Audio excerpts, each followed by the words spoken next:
சபாநாயகர் ராகுல் காந்தி சபாநாயகர் செயல்படுறது என்னங்க சபாநாயகர் ஆமாம் நடுநிலையோட செயல்படுறது நீங்க நினைக்கிறீங்களா? நீங்க எல்லாம் தொலைக்காட்சி பாக்குறீங்க இல்லையா, நடுநிலையோடு செயல்படுறாங்கன்னு நீங்க நினைக்கிறீங்களா? எனக்கு தெரிஞ்ச பாராளுமன்ற மரபுல எதிர்க்கட்சி தலைவர் அது பிரதமருடைய உரையாக இருந்தாலும் எழுந்து நின்றால் குறுக்கிடுவதற்கு அனுமதிக்கப்படுவார்கள். ஆனால் இப்பொழுதுதான் முதல் முறையாக அதற்கு அனுமதி இல்லை அப்படிங்கிற ஒரு விஷயத்த அவங்க தொடர்ந்து சொல்லிட்டு இருக்காங்க. அதனால் யாருமே இந்த பக்கம் எதிர்கட்சியில் இருக்கக்கூடியவர்கள் பேசும் பொழுது யார் வேண்டுமென்றாலும் குறுக்கிடலாம்.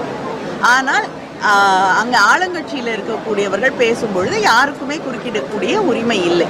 அப்படிங்கிறது தான் நடுநிலைமையா எனக்கு தெரியல. நடிகர் விஜய்